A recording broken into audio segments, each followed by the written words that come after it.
Okay, so I ran across a rarefied breed, a Polestar owner. What is your name? My name's Wiley Hodges. Wiley. And I met him and I'm like, I bet he has never heard of the cartoon character Wile E. Coyote. And he said, Yeah. no, never heard of So it. I'll have to look that up. So he has the Polestar too. I'm gonna come over here and take a look at. I love this logo. I've always liked the logo of the Polestar, but Yeah, you know they got sued over it, right? well, don't get out the frame. Come back over here. You trying to slide out of it? Okay. So why did they get sued about this logo? So they got sued over it, and I don't even see. I mean, I see it, but I don't see it. If you know the automotive maker Citroën in Europe, Yes, French yes, automaker, yes. and their logo is two chevrons, one Right, above the other. right. They claim that they own the mark on two chevrons Oh, in an automotive logo. my So they God. sued Polestar. They lost. I should add. Why?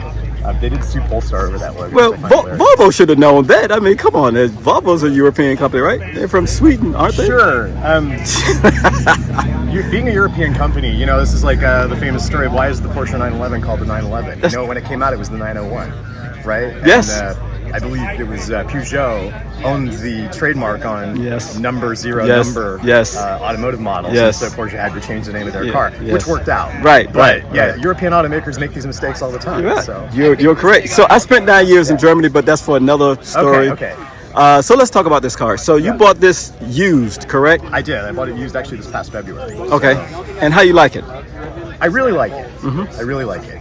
You know, it is a great driver's car. I think one of the things that I really appreciate about it is it's got a kind of harmony of the controls, really nice suspension setup. This one's not too extreme. This is the sort of standard suspension with the smallest wheels, Okay. which for EV owners, you know, like you want the small wheels for range. Right.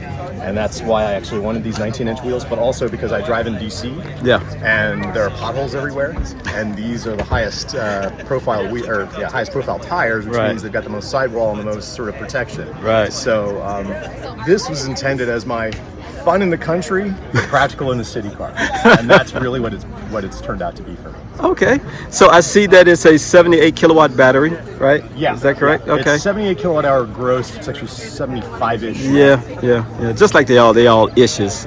Ish. So what's the range ish that you can go? You know, I'd say honest range is about 220 to 240. I think EPA is 249 on this car, and you can get it, but it's more like 240-ish. Okay. All right. So any frunk space or any trunk space in the? Yeah. So there's a front trunk that's one of those little cubbies. Yes. I'd say in the same league as like Volvo. Hyundai Kia. Hyundai Kia, yeah, And like- obviously Volvo. yeah, This yeah. is a Volvo CMA platform Yes, car. yes. So I can go in here. There is no remote release for the front. Okay. Because it's also a combustion platform. They never really designed it for that. Okay. So you do have to unlock. All right. So here we have my very messy front space, and really what this is a perfect place to store all your road trip stuff. So the car comes with an EBSE that is nice because it's actually adaptable both. So it does, wall standard 120 and yes. also a NEMA 1450 Yep. 240 plug. Yep. I also carry one of these lovely Tesla taps with me, so that I can use the Tesla destination chargers. And then they have a flat repair kit that sits in the other space. I believe I understand this divider is not removable, which is unfortunate, and that's because there's no interior trunk release for this. Okay. And under the U.S.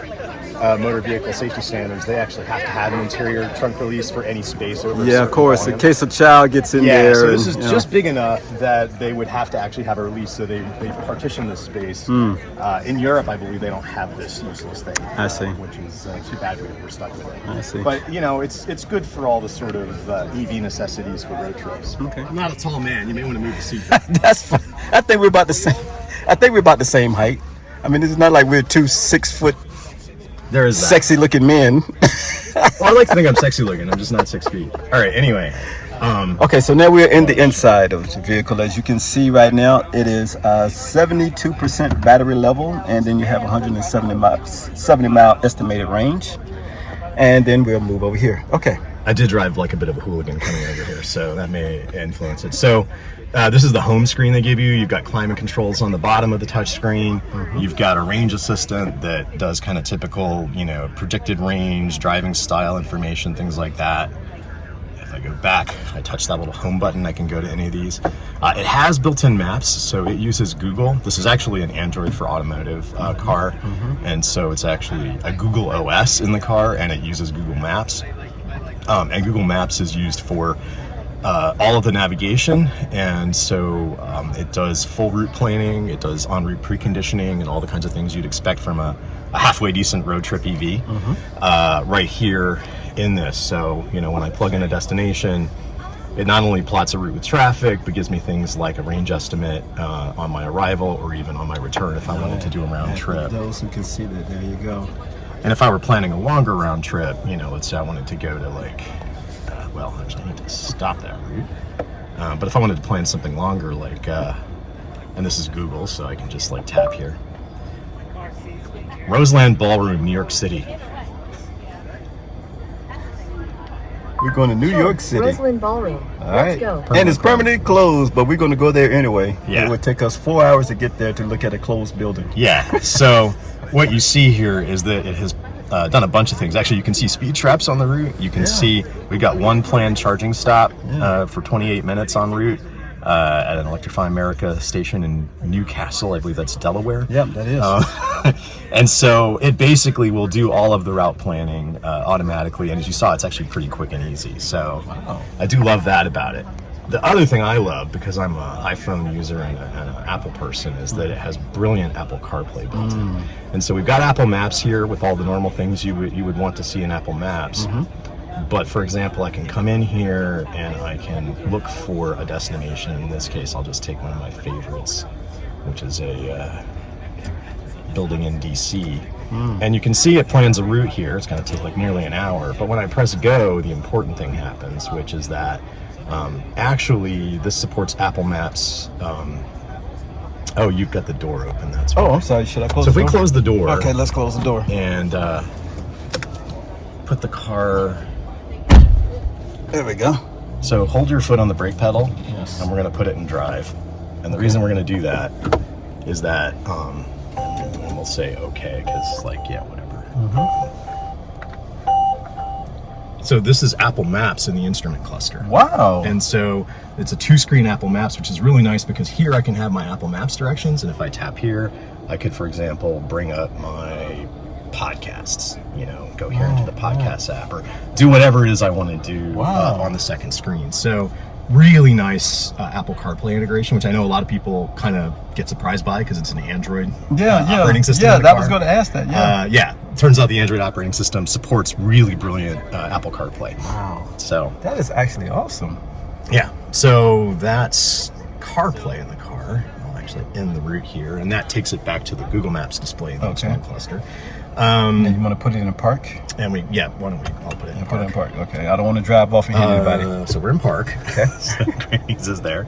And then let's see. Anything else? Because it's Android, the other thing is it supports Android apps in the main screen. So for example, I can go here and I could watch My YouTube channel. YouTube. So we could go here, for example, and search in YouTube, and we could say, Don't waste your time. oh, actually, I'll say speech to text. Yeah, I'll say it while using the Apple Audio. Don't waste your time. Well, it's not. It's not searching. Oh, my channel is non-existent in this car. I can't believe this. My feelings are hurt. I'm gonna just type it because I Don't think waste it's. your time. And look at here, my YouTube Look at that. channel. Look so at we that. can watch awesome YouTube here. Yes, look at that. It's one of my most popular videos. The guy had 7 Seven Powerwalls Powerwalls in a townhome. in a townhome. So I can sit here while I'm Watch. charging, or actually, I pick up my daughter at school. So while I'm waiting in the pickup line, I'll be watching There's my license YouTube plate in my videos. car. So, Yes, that's so cool. but of course, it's not just that because it's Android. There's other people who can do this. So we actually also have Amazon Prime Video Ooh. and Max, like HBO Wow. and all of that. So Wow, that is awesome. yeah, ABRP, if you're a better route planner user, has a really nice default integration. So this gets all of the car data from the operating system, and so it's all a live data-based navigation. So in some sense, it's not too different from what you might get in a Rivian. Right. So lastly, we was talking about, when we first started talking about the Polestar, and I asked you about a new Polestar 3 coming out. Yeah. You're saying that people are picking up that now. Do you know the estimated price, maybe for a car like this and for the Polestar 3? So for a car like this today, the MSRP is a little over 40, and the optioned prices of the cars typically run in the mid 50s to low 60s. The reality is none of the cars sell for that, and so I think you can get pretty good deals on these cars. Right. And then the used cars are actually running in the sort of low to mid 30s for a car like this that's a 2022. Wow. And so you can actually get a pretty good deal on a used Polestar 2 these days, which is, I think, a tremendous value. Yeah.